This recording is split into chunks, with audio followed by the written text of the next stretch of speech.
At our son's new house party, my wife grabbed my wrist under the dinner table and whispered that we had to leave right now, her nails pressed into my skin. I asked her why keeping my voice low, and she only shook her head and fixed her eyes on the wine glass in front of our son's business partner. She stayed completely silent until we were back in the car. Then she turned to me in the dark, her face pale under the streetlight, and she said, "The one thing that took the floor out from under my whole life." She said, "You didn't actually see it, did you? You didn't see whose name was on that deed." To understand how a housewarming party became the night I lost my son and found out who I really was, you have to go all the way back to the beginning. My name is Vernon Colby. I am 69 years old, and for 41 years I built things that were meant to last. I was a structural engineer bridges mostly in the earlier years, and then commercial towers once the firm moved me into high-rise work. I spent my whole career learning one hard lesson over and over. A structure does not fail where you are looking. It fails at the connection you trusted so completely that you stop checking it. The weld you assumed was sound. The bolt someone signed off on without torquing.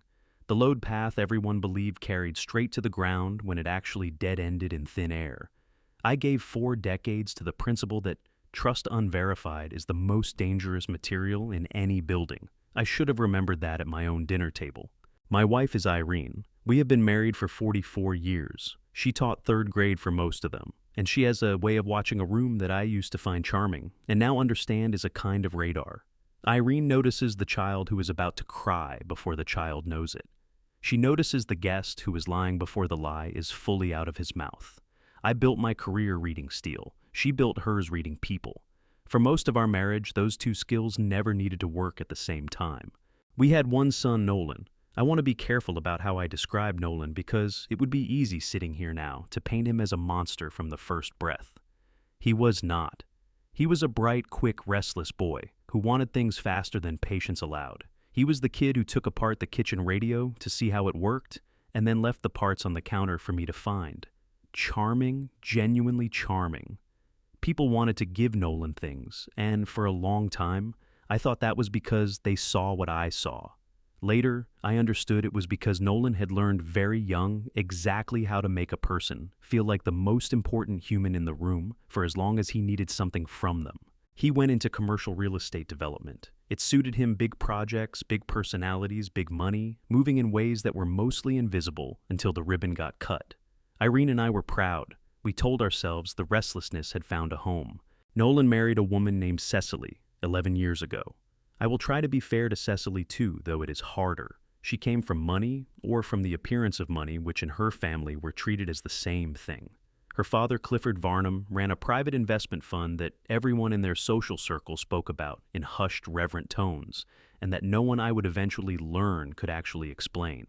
Cecily was polished in a way that took me years to see through.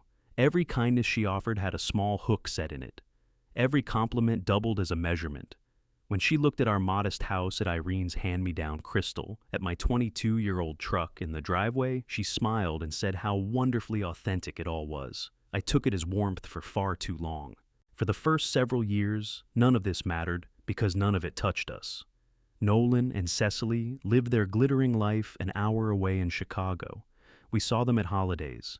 Cecily air-kissed Irene's cheek and admired things in that measuring way, and Clifford Varnum shook my hand with a grip that was always a half-second too firm, like he was testing a railing. We went home after each visit a little tired and told ourselves that was just how the young ones lived now: fast, loud, expensive. We had raised a son who reached higher than we had, and if the air up there was thinner than we liked, well, that was the price of watching your child climb. Then Irene got sick. Not the sickness you are bracing for. She is alive. She is sitting in the next room as I record this, and if she heard me making this sound more dramatic than it was, she would tell me to get to the point. But 4 years ago, Irene was diagnosed with a heart condition that required surgery, and the surgery required a long recovery. And the long recovery required money that our savings could cover, but only if we were careful for the rest of our lives. We were prepared to be careful. We had always been careful.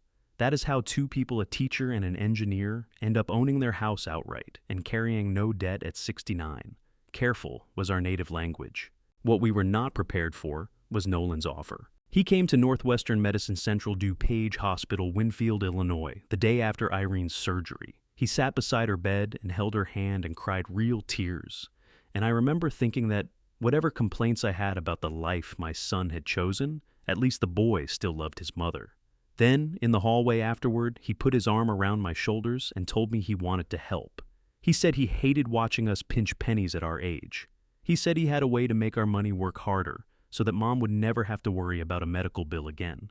I want you to understand the exact shape of what he proposed, because the whole story turns on it. Nolan told me that his firm was raising capital for a development project, a mixed-use property retail below and residences above, in a part of Chicago that was, in his words, about to explode. He said the returns were extraordinary.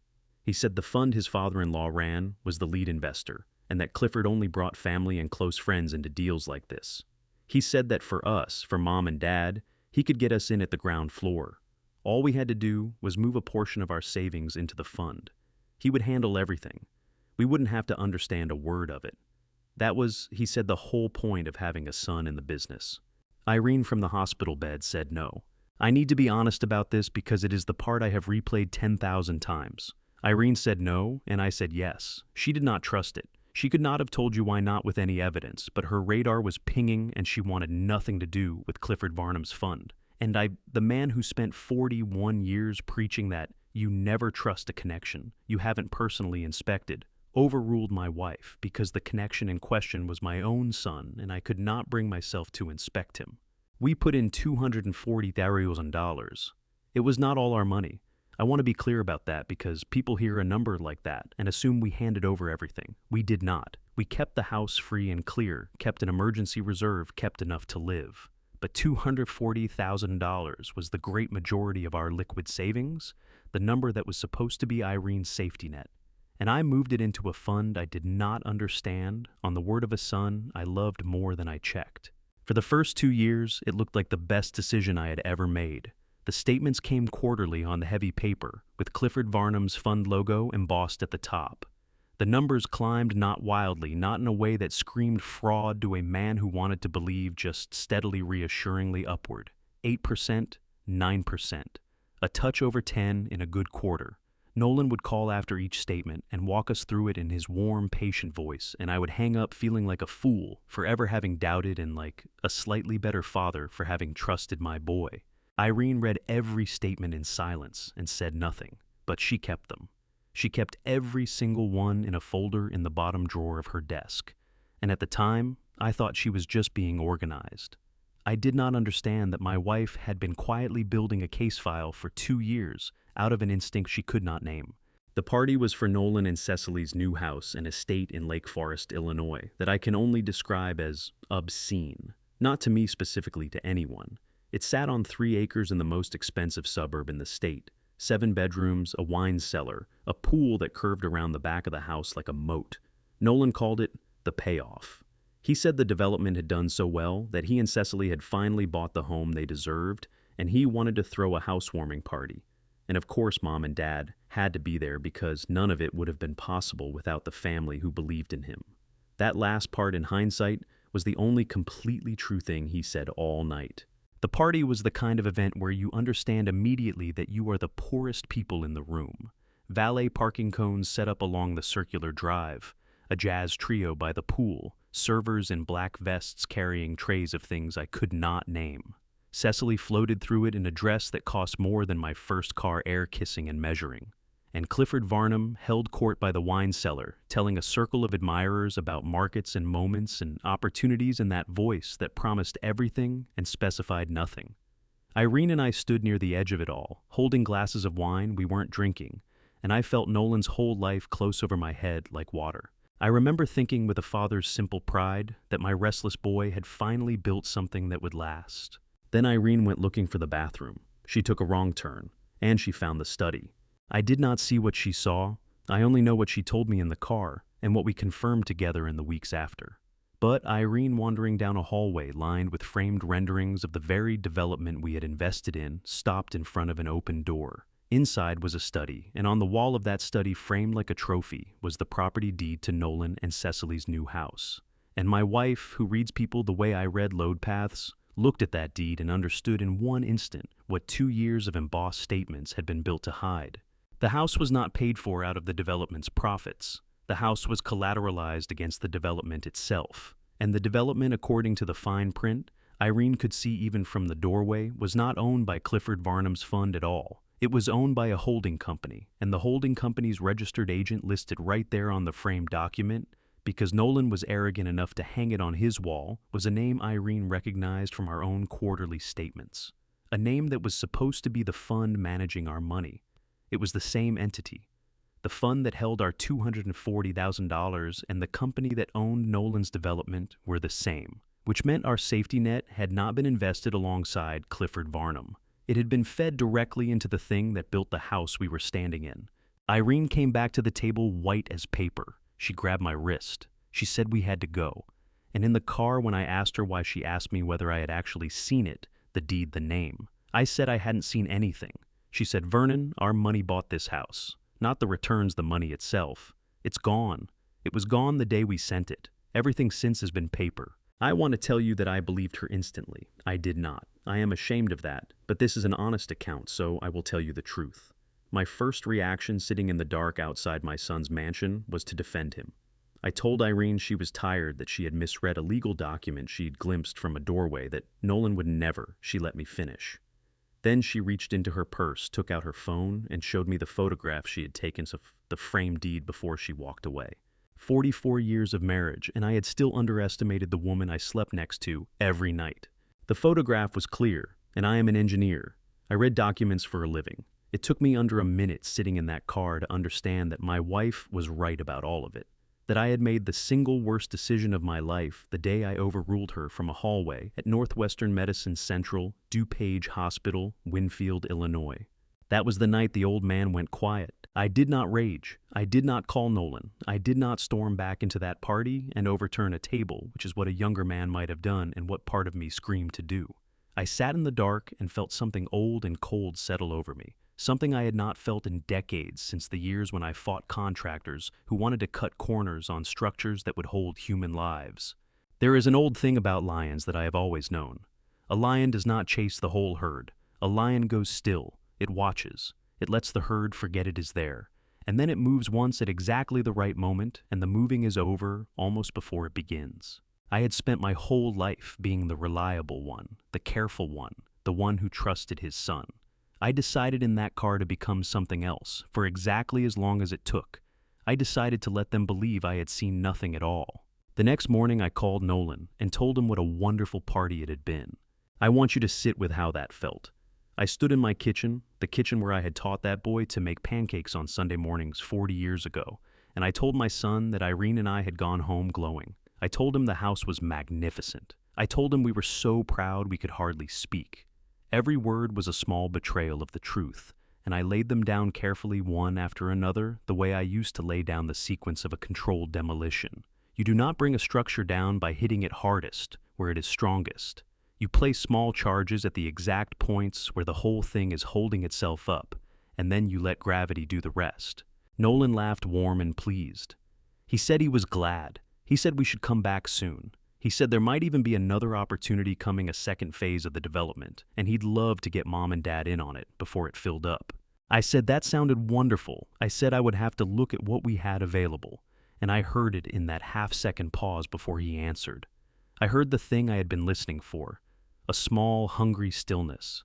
My son was not offering me a second opportunity because he wanted to share his success. My son was probing to find out whether there was any more money in the Colby accounts to be moved into the machine.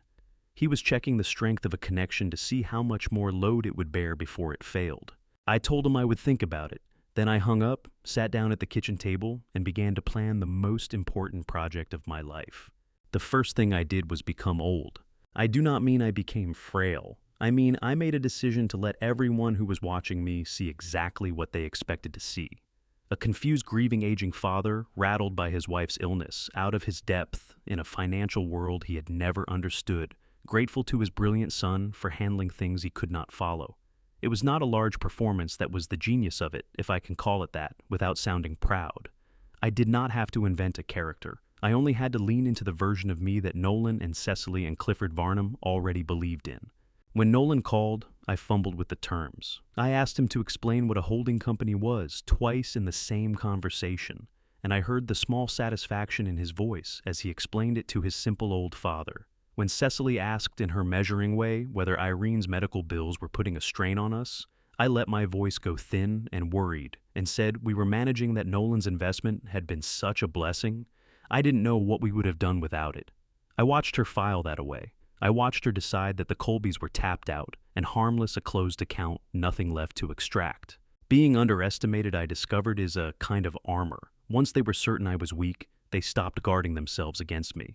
And a man they have stopped guarding against can walk anywhere. Irene was my partner in all of it, and I need to give her that. Because for 2 years I had let her sit silent with her folder of statements while I trusted the wrong people. Now I finally listened to her. We sat at the kitchen table night after night, and she laid out everything she had noticed over the years, every small wrongness she had cataloged and said nothing about. And I laid out everything I now understood about how the fraud was structured. Together, we began to build the case that neither of us could have built alone. Here is what we knew, and here is how we came to know it. We knew from Irene's photograph that our fund and Nolan's development were the same underlying entity. That was the keystone. But a photograph of a framed deed is not proof of a crime, it is a starting point. What we needed was the paper trail underneath it, the flow of money from our account into that entity and then out again, into Nolan's house, his cars, Cecily's life. We needed to prove that the quarterly statements were fiction, that the returns we had been shown were numbers typed onto embossed paper, with nothing real behind them. I still had one advantage they had all forgotten about. I had spent 41 years reading technical documents, financial disclosures, engineering contracts, thick with the kind of language designed to make ordinary people stop reading. Nolan thought I couldn't understand a holding company. The truth was that I had signed my name to construction contracts more complex than anything in Clifford Varnum's fund, and I had learned the hard way on a bridge project in my 30s exactly what it looks like when the paperwork is hiding the fact that the money isn't where it's supposed to be. So I asked Nolan for the fund's disclosure documents. I did it gently as the confused old man who wanted to make sure everything was in order for Mom in case anything happened to me. I said I wanted to get our affairs organized, that at my age you start thinking about these things, and that I'd feel better having all the paperwork on the investment in one place. It was the most natural request in the world from an aging father, and it would have been suspicious for Nolan to refuse it. So he didn't. He had his assistant send over a package of documents, and I am certain he never imagined that the man reading them had spent his career finding the one load-bearing lie in 1,000 pages of reassurance. It took me 3 weeks. I read those documents the way I used to inspect a completed structure before signing off on it slowly twice, then a third time, looking specifically for the places where the story, the documents told, did not match the story, the numbers told. And on the third pass, I found it. I found the connection carrying the entire fraud, the point where if you knew where to look, the whole thing was holding itself up on nothing. The fund reported its returns based on the appraised value of its holdings. That is not unusual in itself. But the appraisals were being performed by a company that, when I traced its ownership through 3 layers of shells, turned out to be controlled by Clifford Varnum. The fund was paying a company Clifford owned to tell investors how much the fund's assets were worth. And the assets, when I finally understood what they actually were, consisted almost entirely of Nolan's development. A development that had in reality never leased more than 1/3 of its retail space, and had missed its residential sales targets by a margin that would have been catastrophic if any investor had ever seen the real numbers. The returns were not returns. There were no profits. Clifford's captive appraisal company simply declared every quarter that the development was worth more than it had been the quarter before, and that phantom increase was reported to us as growth. Meanwhile, the actual cash that new investors like us put in was being used to pay the small occasional withdrawals that older investors requested, which kept everyone calm and kept the statements believable. And the rest of it flowed out to fund the lifestyle of the family running the machine. I sat at my kitchen table at 2 a.m, and I finally understood completely and precisely what my son was part of. It was a Ponzi scheme, not a metaphor for one, the actual thing. New money paying old money held together by fraudulent appraisals dressed up in embossed paper, and destined to collapse the moment the flow of new investors slowed. And I understood something else, something that made the cold thing in my chest go colder. Nolan was not just a beneficiary of it. Nolan was the mechanism. His development was the asset the whole fraud was built around. Without Nolan's project to point to, Clifford Varnum had nothing to appraise. My son was not a victim who had been pulled in. My son was load-bearing. I did not sleep that night, but I did not rage either. I made tea and I watched the sun come up over the backyard where I had once taught Nolan to throw a ball, and I made two decisions. The first was that I was going to bring the whole structure down all the way to the ground and do it in a way that recovered every dollar possible for the people who had been robbed. The second was harder. The second was that I was not going to warn my son. I need to explain that because I know how it sounds. He was my child. Every instinct a father has told me to pull him out, first to get him clear of the collapse before it came to save him, even if I burned everyone else. I sat with that instinct for a long time. Then I made myself look at what saving Nolan would actually mean. It would mean warning him, which would mean warning Clifford, which would mean giving them time to move money, shred documents, and vanish the evidence that other families needed to get their savings back. Saving my son meant sacrificing every other victim, and there were victims. I did not yet know how many, but I knew from the scale of the fund that Irene and I were not the only retirees who had trusted the wrong smile. I decided I could not buy my son's freedom with other people's ruin. I decided the most loving thing left to do for Nolan was to make sure that when it ended cleanly with the truth fully out, so that whatever he had to face, he faced the real size of it and not a version he could keep lying his way around. That was the coldest morning of my life. But by the time Irene came into the kitchen, I knew exactly what I was going to do. I was going to gather everything, find the other victims, and then walk into a room where all of them and all the people who had robbed them were together and bring the whole thing down in a single afternoon. I just had to be patient. And patience, it turned out, was the one thing 41 years of watching structures hold and fail had taught me better than anything else. The first person I told was not a lawyer. It was Irene. I told her everything laid out completely the full shape of the fraud and my full intention. I owed her that. I had made a $240,000 decision over her objection once already, and I was not going to declare war on our only son without her standing beside me as an equal. So I walked her through all of it at the kitchen table, the appraisals, the shells, the Ponzi structure, the reason I would not warn Nolan. She was quiet for a long time. Then she said the thing that told me I had married the right woman 44 years ago. She said, "I've known something was wrong for 2 years, Vernon. I just didn't know what. If we do this, we do it all the way. No half measures. If we're going to break my son's heart and mine, then it had better be worth it. It had better help every other person he helped rob." That was the moment the two of us stopped being victims and started being something else. The second person I told was Boyd Hennessy. Boyd had been my friend for 30 years. We met on a bridge project when he was the county's outside counsel, and I was the engineer of record, and we had bonded over a shared hatred of people who signed off on things they hadn't checked. Boyd had left public work years ago and built a small, ferocious practice specializing in financial fraud and elder exploitation. He was semi-retired now, or claimed to be, but I knew Boyd, and I knew the fastest way to unretire the man was to put a real fraud in front of him and tell him people's savings were on the line. I drove out to Boyd Hennessy's house in Wilmette, Illinois on a Tuesday and laid everything on his dining room table, Irene's photograph, the disclosure documents, my 3 weeks of notes, tracing the shell companies, and the appraisal scheme, everything. Boyd read for 2 hours without saying a word. When he finally looked up, his face had the expression I remembered from the bridge fights, the one that meant someone was about to have a very bad year. He said, "Vernon, do you understand what you've actually found here?" I said I thought I did. He said, "No, listen to me. What most people bring me is a bad investment. A guy who lost money feels cheated, wants someone to blame. What you've brought me is a documented structured securities fraud with a captive appraisal engine and a paper trail you've already half-traced yourself. This isn't a lawsuit, this is a federal case. And the fact that your son is inside it doesn't shrink it. It makes it bigger because it means the fraud has a family running it, which means there are almost certainly more victims recruited exactly the way you were, through trust, through family, through people who couldn't imagine their own son would do this to them."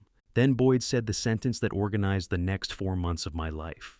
He said, "We don't just take this to the authorities. We take it to them complete. We find the other victims, get their accounts, build the whole picture, and hand it over as a finished thing so airtight that nobody can move a dollar or shred a page before it's frozen. You've been building this like an engineer. Good. Now we finish it like one. Finding the other victims was the hardest and most delicate part of everything we did. I could not simply take out an advertisement asking whether anyone else had been defrauded by Clifford Varnum's fund that would have reached Clifford and Nolan within a day, and the whole structure would have vanished. I had to find them quietly one at a time, without anyone who was part of the machine ever knowing that questions were being asked. Boyd had a way in. Securities filings and fund disclosures, even fraudulent ones, leave traces in public records, and Boyd knew how to read those traces the way I read a set of structural drawings. Over 6 weeks working carefully, he and I assembled a list of people who appeared to have money in Clifford Varnum's fund. It was not a long list, and that was part of the fraud's design. A small circle of trusting people, mostly older, mostly recruited through family or church, or the North Shore Country Club, Glenview, Illinois. Glenview, Illinois is far easier to keep calm than a crowd. There were 11 of them besides us. I want to tell you about 2 of them, because they are the reason I never once wavered, not even on the hardest nights. One was a woman named Harriet Ogren. She was 76, a retired nurse, a widow, and she had been brought into the fund by her nephew who worked for Nolan. She had put in $110,000, which was, I would learn when I finally sat across from her, very close to everything she had. She still worked 2 days a week at a pharmacy at 76 because the returns she thought she was earning were being quietly reinvested by her nephew on the fund's advice, so that she never actually withdrew the phantom gains and never discovered they weren't real. She thought she was being prudent. She thought she was leaving something for her grandchildren. She was, in fact, funding Cecily's dress. The other was a man named Rupert Fielding, 72, a retired high school principal who had put in $90,000 of his pension savings after Clifford Varnum spoke at a charity luncheon and made him feel, Rupert told me later, like he was being let in on something special. Rupert had recently started asking the fund to return some of his money because his wife needed a procedure. The fund had been stalling him for 2 months with paperwork and delays. Rupert thought it was bureaucracy. It was not bureaucracy. It was the sound a Ponzi scheme makes when the new money starts running out. When Boyd and I understood that people like Harriet and Rupert were being ground up inside this thing, and that the machine was already starting to stall on withdrawals, we understood something urgent. The collapse was coming, whether we acted or not. A Ponzi scheme is a structure that is falling the entire time it stands. The only question was whether it would collapse in a way that let the guilty escape and left the victims with nothing, or whether we could bring it down in a controlled way all at once with the evidence preserved and the money traced. We chose controlled demolition. Approaching the other victims required a level of care I had never asked of myself before. Boyd counseled me that we could not simply call these people and tell them they'd been robbed. Some might panic and confront the fund directly, which would blow everything. Some might be so enmeshed with the family member who had recruited them that they'd warn exactly the wrong person. We had to approach each one individually, privately, with proof already in hand, and give each of them a reason to stay silent until the day we moved. So that is what I did. Over the following weeks, I sat in living rooms and coffee shops and once in the back booth of a diner at 8 in the morning, and I told 11 strangers gently with documents in front of them that the money they thought they had was gone. I watched 11 people's faces do the thing my own had done in the car outside Nolan's house. The refusal first, then the dawning. Then, in almost every case, a terrible quiet. Harriet Ogren cried without making any sound at all. Then she wiped her face and asked me one question. She asked whether her nephew had known. I had to tell her the truth, which was that I didn't know yet, but that we were going to find out, and that if he had known, he would answer for it too, family or not. She nodded slowly and said, "Then, let's make sure." She was 76 years old, and she signed on to help me without a second's hesitation. Not everyone did. 2 of the 11 did not believe me or did not want to, and asked me to leave. I did not push them. Boyd had warned me some would refuse and that we could not afford to argue because an argument might become a phone call to the wrong person. So I thanked them for their time and left, and I made sure our plan did not depend on them. 9 victims plus Irene and me, 11 households ready to move together. It was enough. But we still did not have the one thing that would turn a strong civil case and a promising federal referral into something no defense lawyer on earth could untangle. We did not have anyone in the machine admitting in their own words that they knew it was a fraud. I had documents proving the structure was fraudulent. What I did not have was proof of intent. A clever lawyer, and Clifford Varnum could afford very clever lawyers, would argue that the appraisals were made in good faith, that the shell structure was ordinary tax planning, that everyone genuinely believed the development would succeed, and the returns would materialize. Fraud requires knowledge. I needed one of them to say out loud that they knew, and that meant I needed to get close to the machine again, close enough to hear it speak honestly. The opportunity came from the seed I had planted months earlier in that first phone call after the party, when I had let Nolan believe there might be more Colby money to move. I called Nolan and told him I was ready to talk about the second phase. I told him Irene and I had been thinking hard about our future and about our health, and that we had decided we wanted to do everything we could to grow what we had while we still could. I said I had been looking at our finances and that there was more available than I'd first thought. I let a number hang in the air.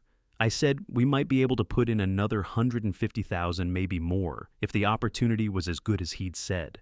The stillness on the other end of the line was the hungriest I had ever heard it. Nolan said that was wonderful.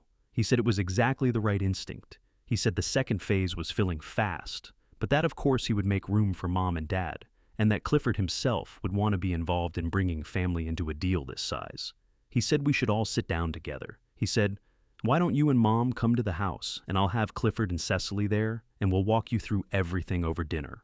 That was what I had been waiting for. Not just Nolan, all three of them in one room, comfortable, unguarded, believing they were reeling in one last piece of a helpless old couple's savings. I said that sounded perfect. I said we would love to. Then I hung up and called Boyd and told him it was happening. And then I asked him the question I had been dreading, because I need to be completely honest with you about this part. My instinct was to walk into that dinner-wired recording, everything capturing every word. And Boyd stopped me. Boyd explained carefully the laws about recording conversations, which vary by state, and which I am not going to pretend to lecture anyone about, because I am an engineer and not a lawyer, and the details matter enormously. What Boyd told me was that we were fortunate to live in a state where a person who is part of a conversation may record it, and that because I would be a participant in the dinner sitting right there at the table, a recording I made of my own conversation was something we could use. He was insistent on the boundaries. He told me exactly what I could and could not do. I could record a conversation I was part of. I could not plant a device in a room and leave it to capture other people talking without me present. The difference sounds small. Legally, Boyd told me it is the difference between evidence and a crime, and he was not going to let me save our savings by committing one. So we did it the careful way, the way that was clean, the way that would survive a courtroom. The dinner was on a Thursday. Irene and I drove out to the enormous house together. I remember she reached over at a stoplight and held my hand, and neither of us said anything, because there was nothing to say that we hadn't already said. We were about to sit down to dinner with our son and pretend to be the people he thought we were one last time, so that we could gather the words that would end everything. I played the confused old father better that night than I had ever played him. I asked Clifford Varnum to explain the second phase to me slowly. I furrowed my brow. I said I wanted to understand it for Irene's sake, in case anything happened to me. And Clifford Varnum, expensive and confident at the head of my son's dining table with a glass of wine that cost more than Harriet Ogren's weekly pharmacy wages, explained the opportunity to the simple old man in front of him. And then, because they were so certain I could not follow it, they got careless. It started when I asked what I thought was an innocent question. I asked how the returns had stayed so strong when I'd read in the paper that commercial real estate was struggling. I asked it as a worried old man seeking reassurance. And Clifford Varnum smiled and glanced at Nolan, and something passed between them, a small private amusement, and Clifford said, "Not to worry about the papers that the fund had ways of managing value that the general market didn't understand." I said I didn't understand it either, and Cecily laughed. Cecily, who had measured Irene's hand-me-down crystal for 11 years, laughed and said, "Vernon, that's rather the point, isn't it?" It unspooled from there, and I will tell you what was said as closely as I can because I have listened to it many times since. Clifford, warmed by wine and by the certainty that he was among family and fools, explained to Nolan, as if I were furniture, that the appraisal on the second phase needed to come in high enough to cover the first phase shortfall, or the quarterly statements would start to look thin. He said it lightly. He said it the way you'd discuss adjusting a thermostat. Nolan, my son, my boy, nodded and said he'd already talked to the appraiser, and it was handled that the number would come in wherever they needed it to. Cecily said something then that I have not been able to stop hearing. She said the timing with us was perfect, meaning Irene and me, because our new money would cover Rupert's withdrawal that had been dragging on, and once that was paid, Rupert would stop making noise. She said it, and then sipped her wine. They were discussing at my son's dinner table in front of me how the savings I was pretending to offer them would be used to pay off another victim to keep him quiet. They named the fraudulent appraisal. They named the shortfall. They named the mechanism. Clifford Varnum actually said, and this is close to word for word, that the beauty of it was that people like us never asked the right questions because we were too grateful to be included. I sat there and asked one more confused question, and I let them explain the whole thing to me one more time, more completely, because I wanted no ambiguity in any of it, and they did. They laid the entire scheme out across that table, like men who could not conceive of a world in which the old fool across from them was anything other than an old fool. I want to describe what I felt because it was not triumph. I had what I needed. I understood that in that moment that the case was now complete, that every clever lawyer's argument about good faith had just been demolished by the people paying those lawyers. And I felt no joy at all. I felt grief. Because up until that dinner, some small, stupid, fatherly part of me had still been holding out hope that Nolan was a victim too, that he had been pulled in, kept in the dark like the rest of us. And across that table, listening to my son calmly discuss which retiree's savings would pay off, which other retiree, I finally let that hope die. Irene's hand found my knee under the table and squeezed once. She had heard it too. She knew what it was costing me. And she knew because she was stronger than me and always had been that I could not let a single thing show on my face. So I smiled. I told Clifford it all sounded remarkable. I told Nolan we were in, that we'd move the money the following week. I shook Clifford Varnum's too firm hand. I hugged my son and felt him hug me back, warm and easy, my boy. And I held it together until Irene and I were in the car and a mile down the road. Then I pulled over, put my head against the wheel, and for the first time since the party, the old lion made a sound, not a roar, just grief in the dark at what my son had let himself become. Irene held me. She let me have it, the whole thing, for as long as I needed. And then, when I was done, she said the words that put the steel back in my spine. She said, "Now, we finish it. For Harriet, for Rupert, for everyone at that table who they think is furniture. We finish it, Vernon, and we make it count." I straightened up, wiped my face, and drove us home to make the last preparations. Because I finally had every piece I needed, and it was time to bring the whole structure down. I thought I understood the full size of it. I did not. Boyd and I met the day after the dinner to go over everything I had gathered. I gave him my account of what had been said, and I watched his face as he realized what we now had. He said the intent problem was solved. He said that between the documents and the conversation, we had crossed the line from a strong case to an overwhelming one. Then he said we needed to make the referral to the authorities carefully, and soon, because the fraud was clearly straining, and he wanted the evidence in official hands before it collapsed on its own. But Boyd, being Boyd, wanted to do one more pass through the financials before we handed everything over. He said that when you finally have a fraud cornered, you always find it is bigger than you thought, because people who lie about one thing lie about everything, and the first fraud is almost never the only one. He wanted to trace the money one more layer down past Nolan's development, into whatever Clifford Varnum had built underneath it. What he found took the whole thing from a financial crime to something that made me physically ill. It started with the appraisal company, the captive one. Clifford controlled the engine that generated the phantom values. Boyd pulled its filings and traced its other clients because a company like that rarely serves only one master. And he found that Clifford Varnum's appraisal company had also been providing valuations for something else entirely. A set of senior care facilities in neighboring counties DuPage and McHenry, counties Illinois, 3 of them owned through yet another holding company in the same tangle of shells. At first, we did not understand why that mattered. An investment fund owning senior care facilities is not by itself a crime. But Boyd kept pulling threads, and the more he pulled, the worse it got.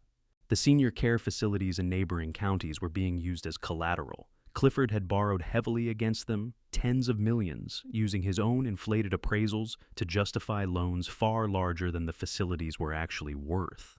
That was fraud against the lenders, serious in itself.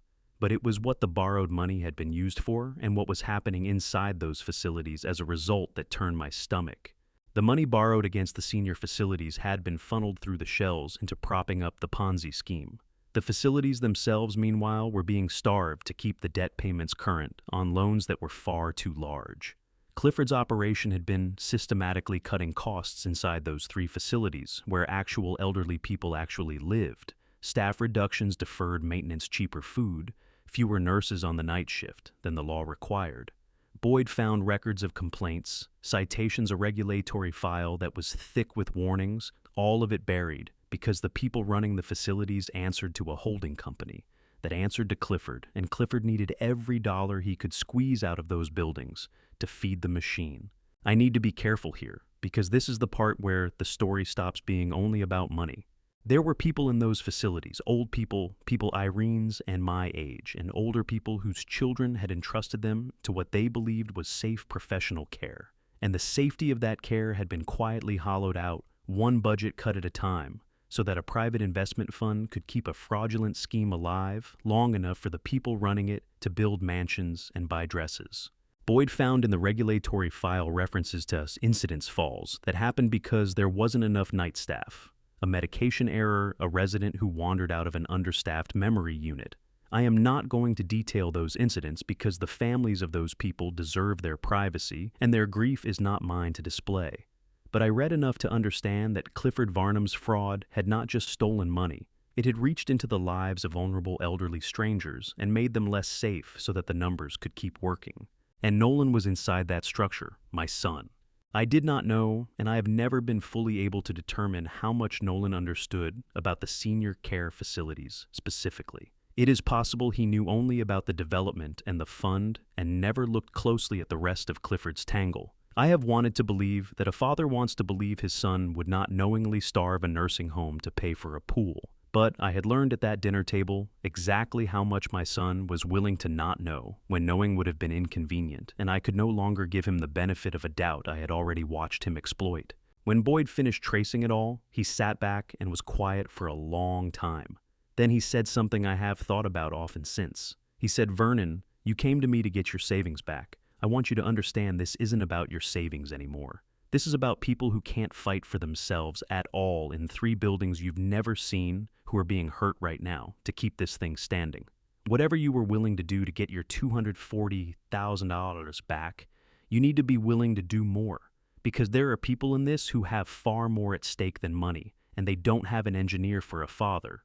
That reframed everything. From that moment, it was not about the Colbys at all. It was not even mainly about Harriet and Rupert and the 9 households anymore, though they mattered enormously. It was about the fact that I had almost by accident uncovered something that was actively harming people who had no idea it was happening and no way to stop it. And I was, as far as I could tell, the only person outside the fraud who understood the whole shape of it. I want to tell you that I felt heroic. I did not. I felt the weight of it, which is a different thing. I was 69. I had wanted more than anything a quiet retirement with Irene, a garden, some grandchildren. I now realized I might never have that. Instead, I was sitting in a lawyer's office understanding that if I did not see this all the way through correctly and completely, people I would never meet would keep getting hurt. Irene and I talked about it that night for a long time. I told her about the facilities and I watched the retired school teacher's face harden in a way I had rarely seen. She had spent her career protecting people who couldn't protect themselves, small ones in her case, but the instinct is the same at both ends of a life. She said, "We are absolutely doing this, and we are doing it right, and I don't care what it costs us or what it costs Nolan. Those people cannot wait." The urgency changed our timeline. Boyd had wanted a few more weeks to assemble the perfect package, but the discovery of the senior care facilities meant that every week we waited was a week. Those facilities stayed starved and those residents stayed at risk. So we compressed everything. Boyd made contact with the authorities. He trusted the ones who handle exactly this kind of financial crime, and he did it in a way that protected the evidence and made clear that vulnerable people were in ongoing danger, which changes how quickly these things move. I am not going to pretend I understand the machinery of what happened next inside various agencies because I don't, and I am wary of the kind of storyteller who claims to know exactly how investigations work.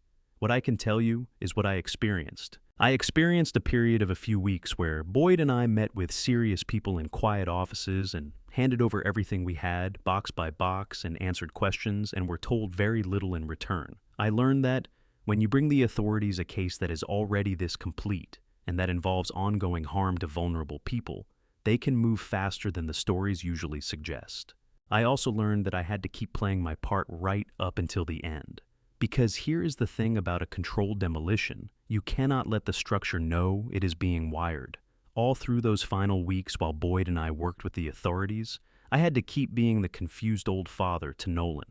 I had to keep the second phase money dangling, keep promising I'd move it, soon keep making small excuses about paperwork and timing, so that neither Nolan nor Clifford nor Cecily suspected that the ground had already been prepared beneath them. It was the hardest acting of my life, harder than the dinner, because now I knew everything and I had to hug my son on the phone and tell him I loved him, then hang up and go back to helping build the case that would end him. There was a night near the end when Nolan called just to talk. Not about money, just to talk the way he used to when he was younger, before all of it. He told me about a memory, a camping trip we'd taken when he was 10, and he laughed about it, and for 20 minutes I had my son back.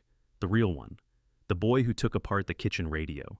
I sat on the phone in the dark and loved him with my whole chest, knowing that in a matter of days, I was going to help bring his entire life down around him. And I knew that both of those things were true at the same time, and that being a father sometimes means holding two things that should not be able to exist together. When I hung up, Irene asked if I was all right. I said no. She said good. She said if this were easy, we'd be the wrong people to do it. Then Boyd called and told me the authorities were ready to move, and that there was one more thing they wanted. It was the thing that would become the afternoon I will remember until I die. They wanted the confrontation to happen in a controlled setting, with everyone present at a moment the authorities could coordinate around. And the perfect moment had, as if the universe had a sense of structure to present it itself. Clifford Varnum was hosting an investor event, a formal dinner at the North Shore Country Club, Glenview, Illinois. Glenview, Illinois, a celebration of the fund's success, an evening designed to reassure existing investors and charm new ones into the second phase. Clifford had invited his whole circle. He had invited Nolan and Cecily. He had, through Nolan, invited Irene and me as the newest happy family joining the fold, a living advertisement for how the fund took care of its own. He had, without knowing it, gathered every single person into one room. The victims, the perpetrators, the paper, and the old man he thought was furniture. Boyd looked at me across his desk when he told me where and when it would be, and he said, "Vernon, they've built you the room. All you have to do is walk into it." The days before that dinner were the longest of my life. There was a great deal to prepare, and almost none of it was mine to do, which was its own kind of torture. The authorities had their process. Boyd had his coordination with them. My job, the job of the man who had built the entire case, was now mostly to wait and to keep the confused old father performance running flawlessly for a few more days, and to make sure the 9 other households were ready. That last part I took seriously. I called each of them, or Boyd did, and we made sure they understood what was going to happen and what was expected of them. Most of them were not going to be in the room. The dinner was Clifford's event, his invitation list, and only Irene and I among the victims had been invited precisely because Clifford thought of us as fresh converts rather than as marks who had already figured it out. So, the other victims would not witness the moment itself, but they needed to be ready for what came after, ready to come forward, ready to provide their account and their documents the instant the thing broke open.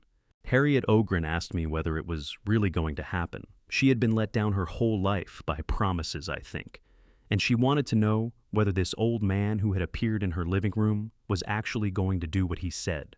I told her yes. I told her to keep her phone close on the night I named, and that when she got the call, it would mean it was done, and that her fight to get her money back could finally begin in the open. She was quiet. Then she said, "My late husband would have liked you, Vernon. I didn't know what to say to that. I still don't, but I have kept it." Irene and I decided what we would wear to the dinner, the way you decide what to wear to a funeral, because that is what it was, in a way. It was the funeral of my relationship with my son, and we both knew it, and we dressed for it with a strange, sad formality. Irene wore the gray dress I have always loved. I wore my good suit, the one I'd bought for my brother's funeral. We stood in front of the mirror together, 2 people in their late 60s who had been married for 44 years, and Irene took my hand and said, "Whatever happens tonight, we walk in together, and we walk out together. Everything else can break, not that." I have held on to a lot of things Irene said during those months. That one most of all. We arrived at the North Shore Country Club, Glenview, Illinois at 7.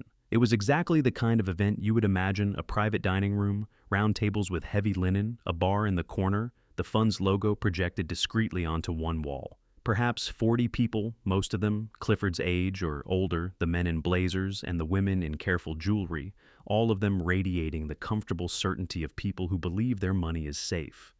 I looked around that room and understood that many of them were probably victims too, people whose accounts hadn't surfaced in Boyd's search, people who were about to have the worst night of their retirement. I felt for them. But I also knew that the only way to protect all of them in the end was to let it break tonight cleanly with the evidence preserved. Clifford Varnum worked the room like the master he was. He found us within minutes, took Irene's hand in both of his, told her she looked radiant, clapped me on the shoulder, and announced to the couple beside us that here were the Colbys, the newest members of the family, a wonderful couple who understood the value of trust. I shook his too firm hand and smiled and said we were delighted to be there. Every word of it a small charge carefully placed. Nolan and Cecily arrived a little after us. My son crossed the room to hug me, and I hugged him back, held it a half-second longer than I meant to, because some part of me knew it was the last time I would ever hug him as a free man who still believed his father was on his side. He pulled back and looked at me, and for a moment I thought he saw something in my face, some crack in the performance. He said, "You okay, Dad?" And I said, I was just proud of him, which was the cruelest true-sounding lie I have ever told. And also in a way I cannot fully explain. Not entirely a lie, because I was grieving the son I could have been proud of, and grief and pride wear the same face sometimes. We sat. Dinner was served. Clifford stood to speak. I want to describe Clifford Varnum's speech because it was, in its way, the most damning thing he could have done, and he did it entirely to himself. He stood at the front of that room, glass in hand, and told 40 trusting people a story about safety. He talked about how the fund was different, how it protected its investors, how in an uncertain world he had built something certain. He talked about family, used that word again and again, family. And he gestured to Nolan, his son-in-law and partner, and he gestured to Irene and me, the newest additions, and he said that the fund was not really an investment at all, but a family that looked after its own. The people in that room applauded him. They believed him. And I sat there and understood that I was about to detonate all of it, and that these applauding people would in time thank me for it, even though tonight some of them would hate me for ruining the evening. Clifford raised his glass for a toast, and that was the moment. Yeah, I need to tell you exactly how it happened, because it did not happen the way it happens in the movies, and I am glad it didn't. I did not stand up and make a speech. I did not fling documents across the room. What happened was quieter, and I think far more devastating. As Clifford raised his glass, the doors at the back of the room opened. Several people came in. They did not shout. They moved with the calm, unhurried purpose of people who have done this many times and who hold all the authority in the room without needing to raise their voices. Boyd was with them off to the side, and he caught my eye once and gave me the smallest nod. It was the nod that meant the demolition was underway, and that all I had to do now was stay in my seat and let it happen. Clifford faltered mid-toast. He was too experienced not to sense immediately that something was wrong. The room, which a moment before had been warm and certain, began to fill with the particular silence of 40 people, realizing at once that they do not understand what is happening. The people who had entered identified themselves. I am not going to dramatize the specific words because the reality of it was more sober and more crushing than any dramatization. They were there regarding the fund. They named Clifford Varnum. And then, and this is the part I had known was coming, and had still not been ready for, they named Nolan. I watched my son's face as he heard his own name. I will never forget it. For one instant he did not understand. Then he did. And the thing I saw move across his face was not fear, not at first. It was a desperate flashing calculation. The same look he'd had as a boy when he'd broken something and was deciding which lie would work. He looked around the room for an exit, for an angle, for a way to make it not be true, and there was none. Because his father, the furniture, had spent 4 months making absolutely certain there would be none. Cecily stood up. I think she meant to protest to summon the outrage of a wealthy woman who assumes rules bend for her. She got out perhaps 3 words about how there had been some mistake and how they would be calling their attorney. Then she saw the documents in Boyd's hand. She saw the faces of the people who had come through the doors. And she understood that this was not a misunderstanding that money and confidence could dissolve. She sat back down slowly. The measuring look was gone from her face for the first time in the 11 years I had known her. What was left was just fear. Clifford Varnum tried to be the master of the room one last time. He set down his glass, spread his hands, and began to say in his most reasonable and expansive voice that this was all a terrible confusion, that he would be happy to clear it up, that everyone should please stay calm and enjoy their dinner. He was still trying to run the con, even then still certain that his voice could reshape reality the way it had reshaped it for so many years. And that was when I finally moved. I did not do anything dramatic. I simply stood up at my table, an old man in his suit, and the room's attention swung toward me because I was the only person moving with any purpose. Clifford looked at me, and there was a flicker of confusion because, in his mind, I was a mark, a prop, a grateful old fool. And grateful old fools do not stand up in the middle of their own fleecing. I looked at Clifford Varnum, then I looked at my son.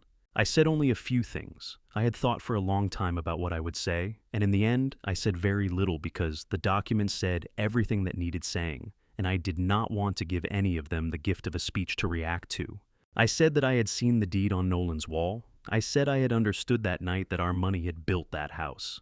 I said I had spent 4 months since then learning exactly what they had built and exactly who they had hurt, and that I had given all of it to the people now standing at the back of the room. I said that I was sorry it had come to this, and that the sorry was real, and that it did not change anything. Then I looked at Nolan, and I said the only thing I said directly to my son. I said, I gave you every benefit of the doubt a father has to give right up until the night you sat at your own table and decided which old woman's savings would pay off, which old man. I heard you, Nolan. I heard all of it, and I could not let you keep doing it, not even to save you, especially not to save you. My son looked at me. The calculation finally drained out of his face, and what was left underneath was just a boy who had been caught by the one person he had been most certain would never catch him.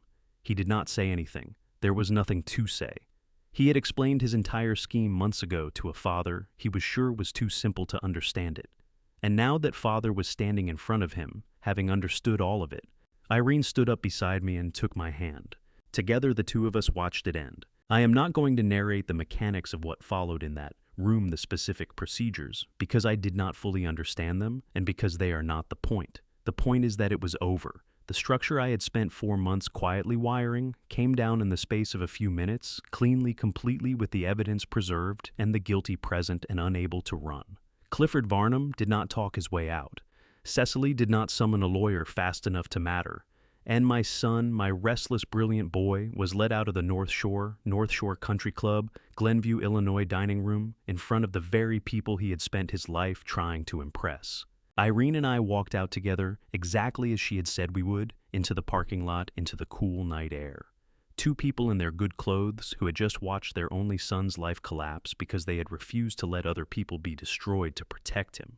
I did not feel victorious. I want to keep saying that because I think it matters. I felt hollowed out and unspeakably tired, and underneath everything, a small, terrible relief that it was finally done. Irene held my arm as we crossed the lot. Neither of us spoke until we were in the car. Then she said, "You did the right thing, Vernon, the hardest right thing I've ever seen anyone do." I said, "I know." Then I said, "But he was ours." And she said, "Yes, he was." And we sat in that parking lot and grieved our living son for a long time before I finally started the car and drove us home. The days after the dinner did not feel like a victory either. They felt like the beginning of a long, grinding cleanup, which is exactly what they were. I had imagined in some naive corner of my mind that once the truth came out, things would resolve quickly, that the money would come back, that the guilty would face what they'd earned, that Irene and I could return to some version of the quiet life we'd wanted. I understand now how foolish that was. Bringing a structure down is fast. Clearing the rubble and rebuilding is slow. The demolition took minutes. The aftermath took the better part of a year, and in some ways it is not fully over even now. The first thing that happened was that it became public. I had not fully braced for that. When a fraud of that size collapses, and when it involves not just stolen investments, but the deliberate underfunding of senior care facilities in neighboring counties, it does not stay quiet. There were news stories. Clifford Varnum's name, which had been spoken in reverent tones at venues like the North Shore Country Club, Glenview, Illinois began appearing in headlines attached to words like fraud and exploitation. And because these stories always seek out the human details, some of them found their way to the fact that the whole thing had been brought down by an investor's own father-in-law, an engineer, an old man. I did not seek that attention, and I did not enjoy it. A few reporters found their way to our door, and I told them I had nothing to say, which was true. I did not do any of this to become a story. I did it because I had found something terrible, and I was the only one positioned to stop it. But I could not fully control how it was told, and there was a strange, uncomfortable period where strangers knew our names and had opinions about what we'd done. Some of those opinions were cruel. I want to be honest about that because I think people imagine that doing the right thing is met with universal approval, and it is not. There were people, some of them connected to Clifford's social world, who felt that I had betrayed my own family, that a father should protect his son no matter what, that whatever Clifford and Nolan had done, airing it publicly and bringing the authorities into a family matter, was a kind of treason. I received letters. A few of them were vicious. I read every one of them and then made peace with the fact that those people had never sat across a table from Harriet Ogren and watched her cry without making a sound. They had never traced a loan against a starving nursing home. They were defending an abstract principle about family loyalty, and I had been forced to choose between that abstract principle and the concrete safety of real, vulnerable people. Yeah, I chose the people. I would choose them again. And I stopped reading the letters after a while because a man cannot spend his last decades defending a choice he knows was right to people who have decided it was wrong. The harder judgment came from closer in. Cecily's family turned on us completely, which I had expected. But there were people in our own wider circle, some relatives, a few old acquaintances who grew cold, who felt that we had done something unforgivable in helping to prosecute our own son. I lost friendships I had held for decades. I understand why.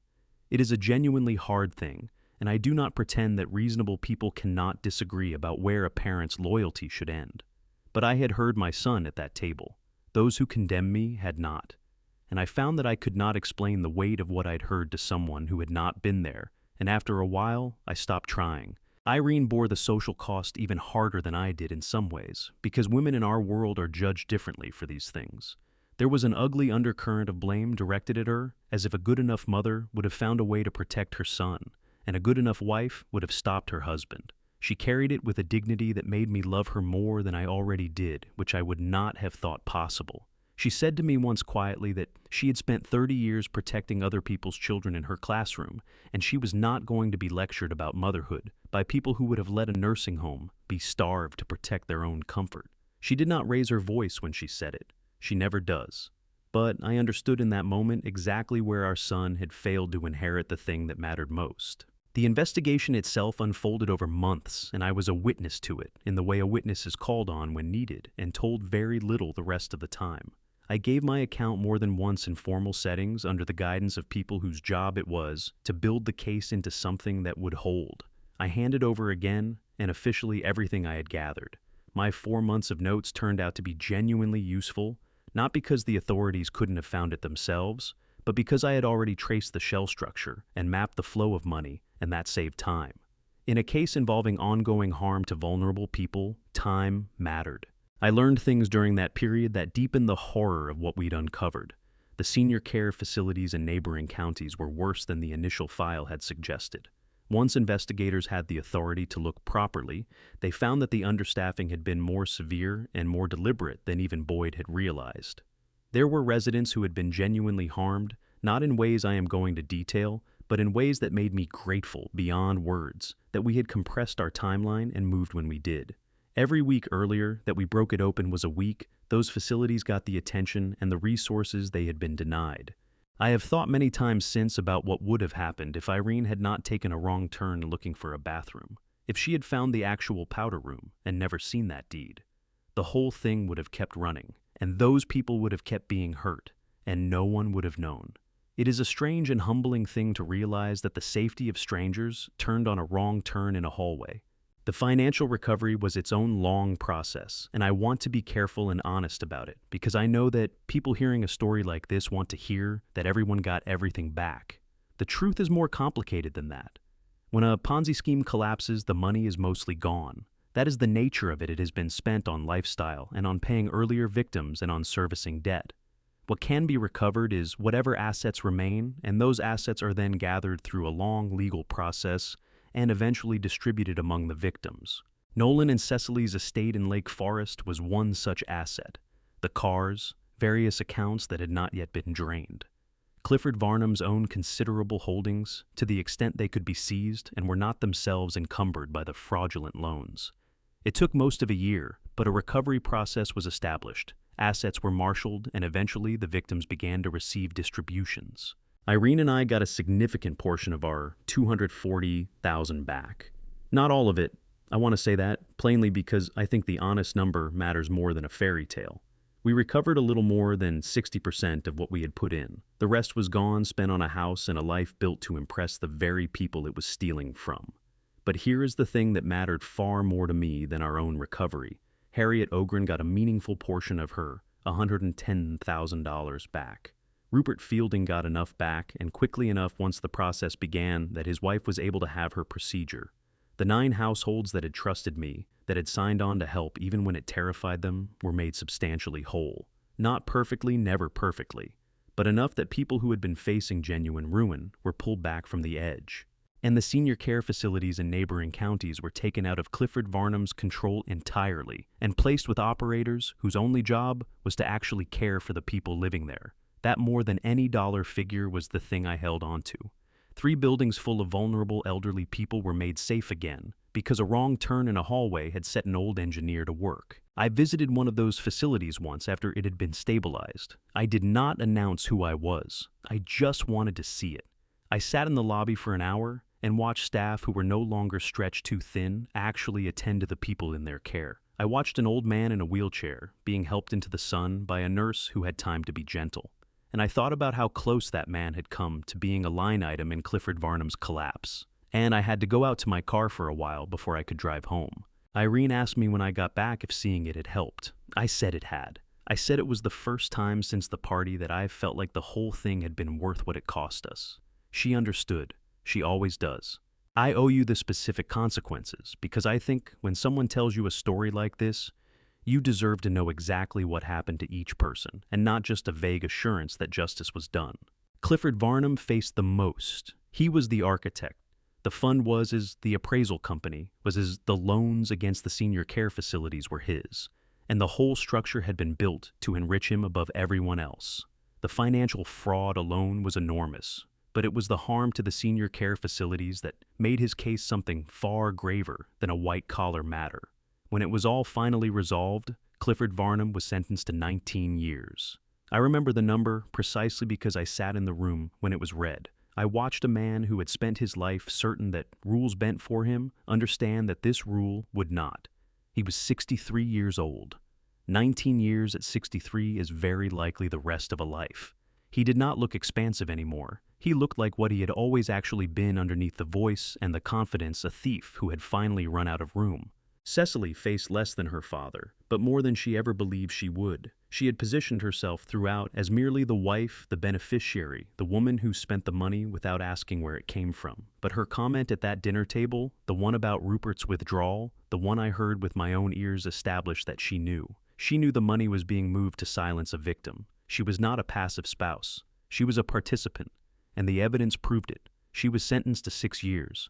Cecily, who had measured Irene's hand-me-down crystal for 11 years, who had called our modest life charmingly authentic, went to prison for 6 years.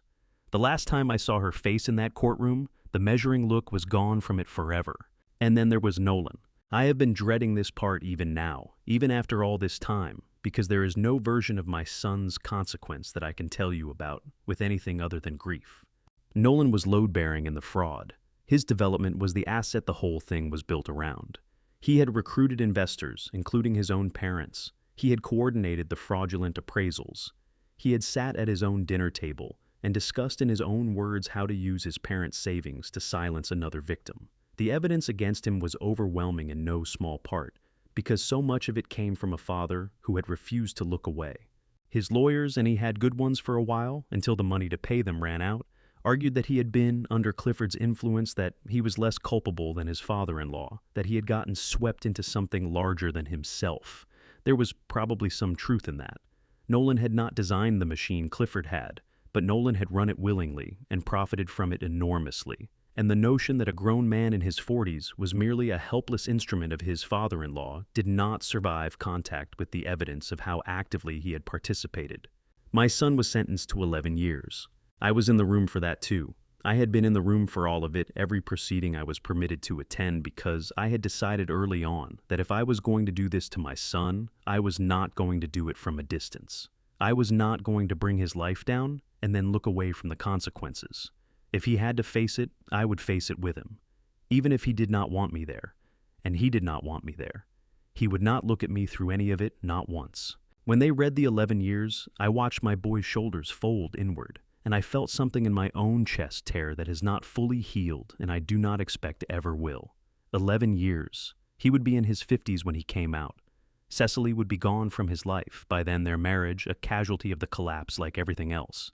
The house was gone. The life was gone. Everything my restless, brilliant boy had built to prove he was somebody had been revealed as a theft and taken away. And he would spend more than a decade in a cell thinking about it. I tried to see him. I need to tell you that, because I think it matters to who I am and who Irene is. After the sentencing, once things had settled, I tried to visit my son. I wrote to him first. I told him that I loved him, that I would always love him, that what I had done, because I could not let vulnerable people be hurt, and that loving him and stopping him had never been opposites in my heart, even though I knew they must feel like opposites in his. I told him that whenever he was willing to see me, I would come. For a long time, he was not willing. My letters went unanswered. Irene wrote too, and hers went unanswered as well. I watched my wife absorb that silence with a grief that was quieter and deeper than mine, because a mother's is always different. But I want to end this part with something true, because it would be dishonest to leave you thinking the door stayed shut forever. About 8 months after the sentencing, a letter came. It was short. It was not forgiveness I want to be, careful not to dress it up into something it wasn't, because that would cheapen the real and painful thing that it was. My son wrote a few lines. He said he was not ready to see me. He said he was angry, and that he did not know if the anger would ever fully go. But he also said at the very end one thing that I have read more times than I can count. He said that in the quiet, with nothing left to distract him and no one left to impress, he had started to understand what he had actually been part of, the senior care facilities, what that had really meant. And he said that he understood now that I had not been able to protect him from that without letting it continue, and that he did not forgive me, but that he no longer thought I was wrong. That was all. He did not sign it with love. He signed it with just his name. But it was a door that was no longer fully closed. And after 8 months of silence, a door that is merely mostly closed feels like the sun coming up. Irene and I have decided to be patient. It is the thing we are both best at now. We write to him. We do not push. We have told him that whenever he is ready in a year or in 5, we will be there, and that the anger is allowed, and that our love does not have a deadline. He is our son. He did a terrible thing, and he is facing it, and he is still our son. Both of those things remain true at the same time, the way they have been true since the night at the dinner table. Being a parent, I have learned, is largely the practice of holding two things that should not be able to exist together and refusing to let go of either one. I want to go back now to something I skipped over, because I have been telling this story in a way that makes it sound cleaner and more certain than it was while I was living it. I owe you the uncertainty too. There were nights all through those 4 months of gathering evidence when I nearly stopped. I have made it sound like I decided in the car outside Nolan's house and never wavered. That is not the truth. The truth is that almost every night some part of me argued for the other path, the part of me that was his father. It would wake me at 3 in the morning with a simple, devastating question. What if I just warned him? What if I pulled him aside, told him what I knew, and gave him the chance to walk away to make it right, quietly to save himself before it all came down? He was my son. Surely a father's first duty was to his own child. I want to walk you through how I answered that question on those nights, because I think it is the most important thing in this entire story, more important than any twist or any consequence. I answered it by thinking about Harriet Ogren working 2 days a week at a pharmacy at 76. I answered it by thinking about Rupert Fielding, stalled for 2 months on the withdrawal his wife needed for a procedure. I answered it by thinking about the residents in those 3 senior care facilities, people I had never met being made less safe every single day, so the machine could keep running. And I made myself understand on each of those nights that warning Nolan would not just be an act of love toward my son, it would also be an act of violence toward all of those people. Because warning Nolan meant warning Clifford, and warning Clifford meant the money moved and the documents vanished, and the whole thing either collapsed in a way that left the victims with nothing, or worse, was papered over and kept running. There was no version of saving my son that did not require sacrificing everyone else. I turned it over 1,000 ways, and it always came out the same. To protect Nolan, I would have to let Harriet and Rupert in 11 households and 3 buildings full of strangers be destroyed. And I could not do that. I decided on those long nights that a love which required the ruin of the vulnerable was not a love I could act on, no matter how much it lived in my chest. I have made peace with that decision. I want to be honest that making peace with a decision is not the same as the decision ceasing to hurt. It still hurts. It will always hurt. I did the right thing, and it cost me my son's freedom, and for a long time, his willingness to even look at me. Both of those facts are permanent, and I live with both of them every day. Anyone who tells you that doing the right thing feels good has never done a right thing that costs them this much. It does not feel good. It feels necessary. Those are different words, and the difference between them is where I have lived for the past year.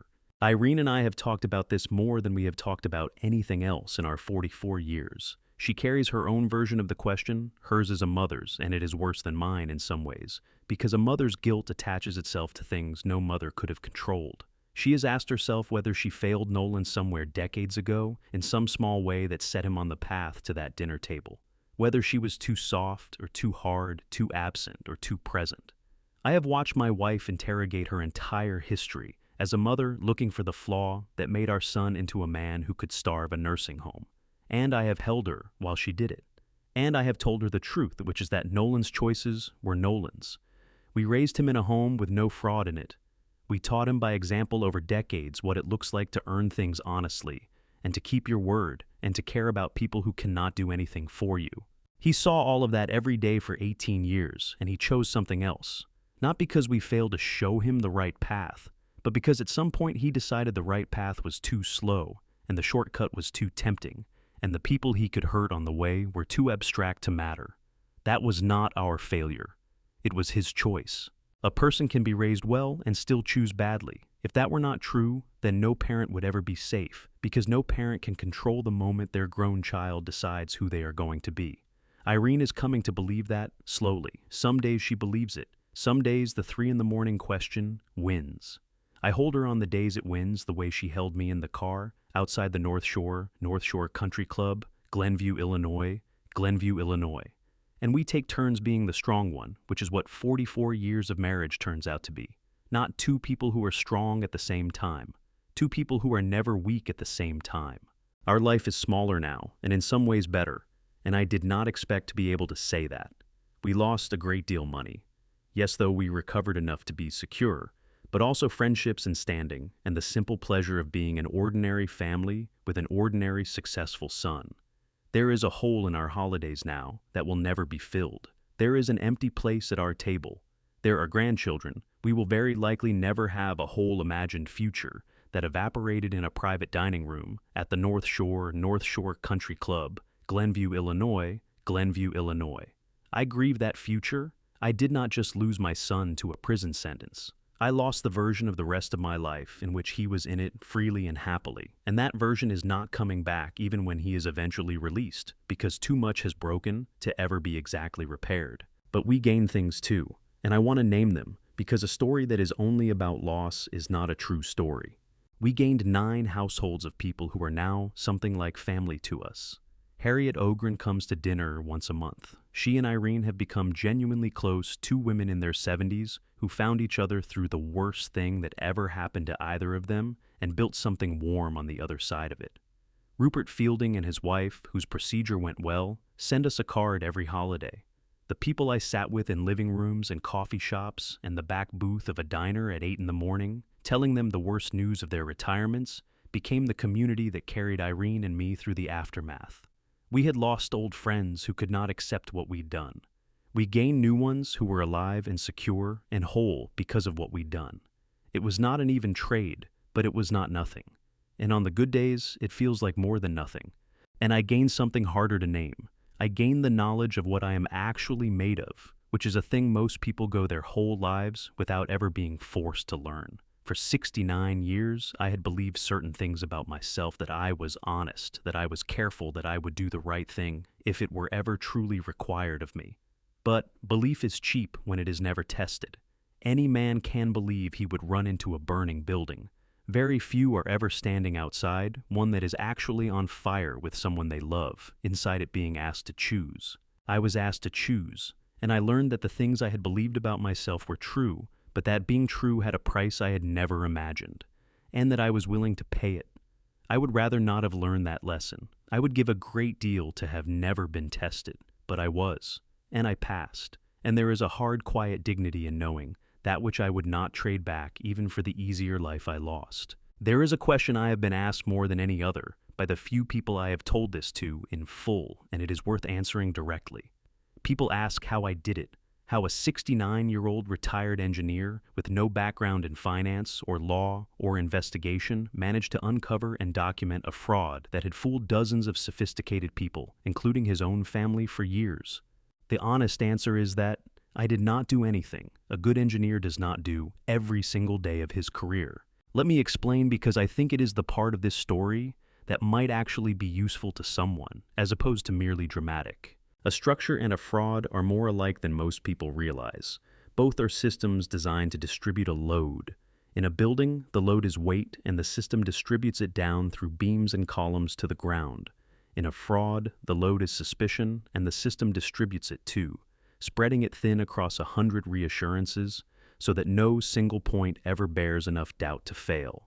My entire career had been the practice of finding the one connection in a complicated system that everyone had stopped checking because they trusted it. That is exactly what a fraud is. It is a system built entirely out of connections that people have stopped checking because they trust them. Clifford Varnam's fraud worked because everyone trusted a different piece of it and no one checked the whole. The investors trusted Clifford. Clifford pointed to the appraisals. The appraisals were done by a company nobody thought to trace. The company was owned through shells nobody thought to unwind. Nolan trusted that his parents were too grateful to ask questions. Everyone in the system was holding up their small piece of trust, and the whole thing stood, because no single person ever tried to trace the load all the way to the ground. I traced it to the ground. That is all. That is the entire secret. I did not have special access or special expertise in finance. I had 41 years of refusing to sign off on the structure until I had personally followed the load path from the top of the building all the way down to the bedrock. And I applied that same refusal to my son's fund. I started at the returns, which were the top of the structure, the thing everyone could see, and I asked the question I had asked 10,000 times in my career: what is actually holding this up? And I followed the answer down, connection by connection, refusing to accept any explanation on trust, until I reached the bottom and found that there was no bedrock at all. The whole thing was holding itself up on nothing but paper, and the reluctance of decent people to check. The reluctance of decent people to check. I have thought about that phrase a great deal because that reluctance is not a flaw, it is a virtue most of the time. A society in which everyone checks everything, in which no one trusts anyone, is a miserable and unworkable society. Trust is what lets us build things together. Trust is the material that holds a family and a community and an economy together. I do not want to live in a world where people are so suspicious that no fraud can ever succeed, because that same suspicion would strangle every good and generous thing that people build on the assumption of each other's honesty. But trust has to be verified at the points that matter. That is the whole lesson of my career, and it turned out the whole lesson of the worst year of my life. You do not have to check everything you cannot, but you have to check the connections that are bearing the most load. The place where the most weight rests is exactly the place you most need to inspect, precisely because that is where a failure would be catastrophic. And I had violated my own life's principle at the one connection that mattered most. I had put the great majority of our savings, Irene's safety net, into a system I did not check, because the connection was my own son, and I could not bear to inspect him. That was my failure. I have owned it throughout this whole story, and I own it now. The fraud was Clifford's crime and Nolan's crime, but the vulnerability was mine. I handed them the opening. And I have made a kind of peace with that too, because the same instinct that made me fail to check my son, the deep human unwillingness to treat family as a suspect, is not something I actually want to lose. I would rather be a man who trusts his son too much and pays for it than a man who treats his own child as a mark to be verified. Even now, even after everything. I do not want to become a person who could not have been fooled by his own son, because that person would have to be colder than I ever want to be. So, I do not tell this story as a warning to trust no one. I tell it as something more careful than that. Trust freely, because a life without trust is not worth living. But when the load is heavy, when it is your safety net, your home, your future, the thing that would be catastrophic to lose, then check. Not because the people you love are probably lying, they are probably not, but because the whole point of a safety net is that it holds. And you cannot know it holds unless you have followed the load all the way to the ground. Irene puts it more simply than I do. She says trust people but read the documents. She is, as usual, correct. And she gets there in 6 words where I need 600. 44 years and she is still the sharper of the two of us. I built things that hold up buildings. She reads the room and cuts to the center of the thing. Between the two of us, we finally traced the load all the way down. Neither of us could have done it alone. I needed her radar to know something was wrong. She needed my engineering to prove why. That is a marriage in the end, 2 different instruments pointed at the same truth. There is one more thing from the investigation period I want to tell you, because it is the moment I understood that we had truly won, not in a courtroom, but in a way that mattered more. It happened at one of the senior care facilities in neighboring counties. The same one I told you I had visited, where I sat in the lobby and watched an old man being helped into the sun. A few months after that first quiet visit, I went back. This time I did not sit anonymously in the lobby. Boyd had arranged through the new operators for me to meet some of the families, not to be thanked exactly, though there was some of that. And it was uncomfortable because I have never known what to do with gratitude for something that also cost me my son. I went because the new operators thought the families should be able to meet the person who had, without ever intending to make their parents safe again. I sat in a small community room, and one by one adult children of the residents came in and shook my hand. Sons and daughters, my own age, people who had entrusted their mothers and fathers to that place believing it was safe, who had no idea that behind the pleasant lobby, their parents had been quietly endangered to service a fraud. Most of them had never known the danger existed. They only knew that at some point, the place had changed hands and gotten better, more staff, more care, more attention. And that a man had been part of making that happen. One woman about my age sat down across from me and held my hand and did not say anything for a long moment. Then she told me about her father, who had dementia and lived in the memory unit, the same understaffed memory unit where a resident had once wandered out.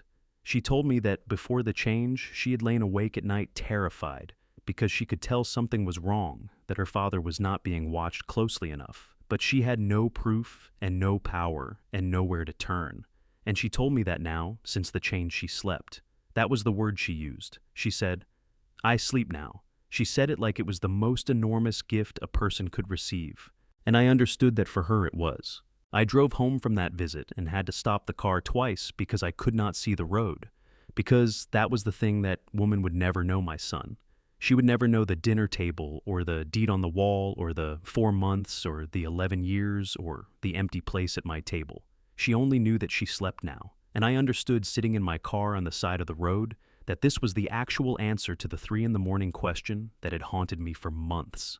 This was why I could not warn Nolan, not for an abstract principle, for her, so that a stranger my own age could sleep at night knowing her father with dementia was finally safe.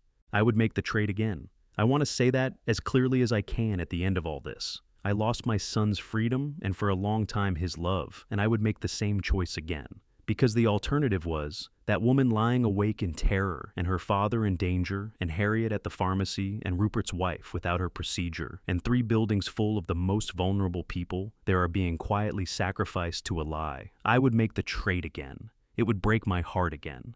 Both of those things would be true again, the way they have been true this entire time. 6 months after the last of the sentences came down, Irene and I sat on our back porch on a warm evening in the yard, where I had once taught Nolan to throw a ball, and we talked about what to do with the money we had recovered.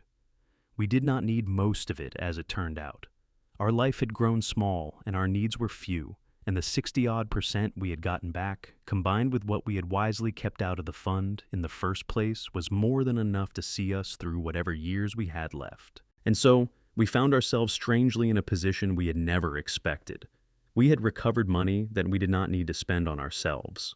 Irene was the one who knew what to do with it. Of course she was. She said we should give it to the facilities, not the operators who were doing fine, but the residents specifically. She wanted to fund something at the memory unit, the understaffed one, the one that had haunted both of us most. She wanted to create something that would ensure that unit was never understaffed again, that there was always money set aside so that the thing that had nearly happened to those people could never happen for lack of resources. We did it. We took the majority of what we had recovered more than we kept for ourselves and established a fund attached to that memory unit. Its entire purpose is to ensure adequate staffing and care permanently. It is not enormous by the standards of the fraud that created the need for it, but it is enough to matter, enough to guarantee that unit a margin of safety it did not have before, and it will keep mattering long after Irene and I are gone. We did not put our own names on it. We are not that kind of people, but we did name it. We thought about it for a long time sitting on that porch, and in the end, we named it after the thing we most wanted it to stand for. We called it the Steady Hand Fund because that is what those residents needed and had been denied and would now always have. A steady hand, someone with the time to be gentle, a nurse who could help an old man into the sun without rushing. There is a small plaque at the entrance to that memory unit. It does not have our names. It just says the name of the fund and underneath a single line that Irene chose. It says so that no one is left unwatched. I go and read it sometimes. It is the closest thing to a monument that will ever exist to the worst and most important year of my life. Not my son's name in a headline, not Clifford Varnum's sentence, just a small plaque on a memory unit promising strangers a steady hand, which is the only thing I ever actually wanted out of any of it. It is a little more than a year now since the night at the housewarming party, and I want to tell you where things stand because I think you have earned a real ending and not a tidy one. Clifford Varnum is where he will remain for a very long time. I do not think about him much anymore, which surprises me. I expected to carry more anger toward him than I do, but anger, it turns out, requires that a person still occupies space in your mind, and Clifford Varnum has quietly vacated mine. He was a thief who ran out of room. There is nothing more to understand about him than that. Cecily I think about even less. She was a symptom, not a cause. The measuring the little hooks in every kindness, the 11 years of appraising Irene's hand-me-down crystal, all of it was the surface of a person who had learned to see other human beings as assets and liabilities, and who married into a family that ran on exactly that arithmetic. She is paying for her part. I hope, without much confidence, that the years give her something. The North Shore Country Club, Glenview, Illinois. Glenview, Illinois never did the ability to see a person and not a price. I do not expect it, but I hope it. Nolan, I think about every single day. Our correspondence continues slowly. He has written 4 times now since that first short letter. The letters are still careful, still guarded, still a long way from anything I would call reconciliation. But they are getting a little longer each time, and a little more like the boy I knew underneath the man I lost. In the most recent one, he asked about the garden, just that. He asked whether the tomatoes had come in this year. It was such a small, ordinary human question, the kind of thing he would have asked before any of it, and I sat with that letter for a long time before I could answer it. I told him the tomatoes had come in. I told him his mother's roses were the best they had been in years. I told him we loved him. I did not push for more than he had offered. Patience. It is the only thing I have to give him now, and it happens to be the thing I have the most of. Irene as well, her heart, the physical one that started all of this 4 years ago with a surgery and a safety net, is strong and steady. The doctors are pleased. She gardens, and she has Harriet over for dinner, and she has taken up, of all things, teaching again, volunteering twice a week at a literacy program for adults, because she cannot stop being who she is, which is a woman who protects the people the world has stopped paying attention to. I watch her with those adult students, patient and warm and completely present, and I understand all over again why our son's coldness was his own invention, and not a thing he learned in our house. He grew up watching this woman. He simply chose not to become her. That was his loss in the most literal sense. He lost the chance to be like his mother, and there is no greater loss than that. And he inflicted it on himself. As for me, I am 69 years old, and I have retired for the 2nd time. This time from the only case I ever worked that was not made of steel. I spend my mornings in the garden. I spend my afternoons, some of them, on the porch thinking, which is a thing I did not use to allow myself and now understand, is not the same as idleness, and I spend a little of my time telling this story to the few who can hear it, because I have come to believe that the lesson buried in it might be worth more than my own privacy. The lesson is not the one people expect. People expect the lesson to be about revenge, or about justice, or about the satisfaction of watching bad people get what they deserve. But I felt no satisfaction in any of the sentences, and I do not tell this story for the pleasure of the reveal. The lesson, the real one, is quieter and harder. The lesson is that being underestimated is not the insult it feels like. For most of my life, I bristled at being taken for granted, at being seen as the reliable old man in the corner, the one nobody worried about. And then, at the end of my life, that exact underestimation became the thing that let me save everyone who needed saving. Clifford Varnum and my own son looked at me and saw furniture, and because they saw furniture, they spoke freely in front of me. They let me walk anywhere. They never once guarded themselves against the thing I turned out to be. The whole plan worked because they could not imagine the quiet old man was dangerous. I have thought a great deal over this last year about a particular kind of animal, the kind everyone in the wild underestimates right up until the single moment they should not have. There is a reason the old ones survive. It is not that they are the fastest or the strongest anymore, those years are behind them. It is that they have learned the one thing the young never believe, that patience is a weapon, and that the animal who waits, who watches, who lets the herd forget, there is the most dangerous animal on the plain. Not because it is cruel, because it is certain. It does not move until moving will end the matter. And then it moves once. I was that for 4 months. I do not know that I have it in me to be that again, and I hope to God I never have to. But I know now that it was in me, waiting all along, underneath 41 years of being the careful one, the reliable one, the man who trusted his son too much. Underneath all of that, there was an old thing that knew how to wait and how to watch and how to bring a whole structure down with a single patient, well-placed truth. They looked at an old lion asleep in the sun and thought he had no teeth left. They were wrong about the teeth, and they were wrong most of all about the patience, because the patience was the teeth. The waiting was the weapon the entire time. That is the end of my story. My son is in prison and he asked about the tomatoes. My wife is teaching again and her heart is strong. 9 families are whole and 3 buildings are safe. And a small plaque on a memory unit promises strangers a steady hand. I lost a great deal and I would make the same choice again. And both of those things are true and always will be. I built things that were meant to last my whole life. In the end, the thing I am proudest of building was not made of steel. It was made of patience, and it held. What Vernon was about to uncover would reach far beyond his own family, and the weight of it would force him to ask a question no parent ever wants to answer. Before we get there, I want to ask you something. If the person you trusted most turned out to be working against the people most vulnerable around them, would you act quietly and methodically, or would you need someone to stop you from acting right then and there? Welcome back to Honor Revenge Stories, a place where real people share what it truly cost them to stand up for what was right. If these kinds of stories stay with you, I'd be glad if you'd subscribe and leave a like. It helps more people find their way here. Before we begin, tell me, what does the weather look like where you are today? There's something about sitting with a story like this one about betrayal, patience, and the quiet kind of courage that feels different, depending on whether it's raining outside or the sun is coming through the window. One last thing before we start. Some details in this story have been shaped for the purposes of telling it. Names, places, and certain moments have been adjusted. Any resemblance to specific living people or actual events is coincidental. What matters is the truth at the heart of it.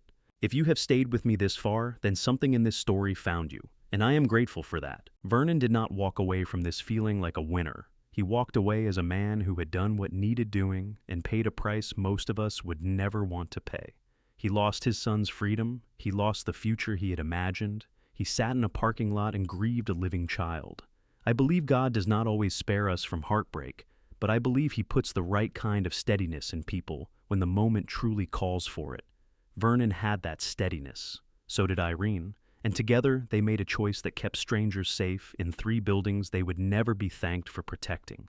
Here is what I take from this story, and what I hope you carry with you. Check the connections that carry the most weight. Love is not a reason to stop asking questions. It is a reason to make sure the answers are real. Being underestimated is not a wound. Let them think you are finished. Then do the work they never saw coming. When the truth costs you something enormous, that is not a sign you were wrong. It is a sign the truth was worth that much.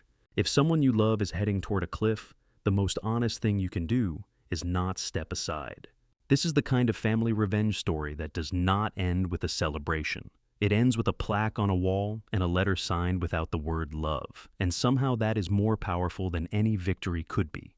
If you are part of the adults 50+ community, you know that the hardest seasons of life are also the ones that reveal who you actually are.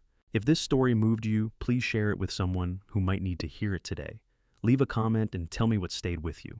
And if you are not yet subscribed to Honor Revenge Stories, I would be honored to have you here. Thank you for listening. Take good care of yourself and of the people who are counting on you.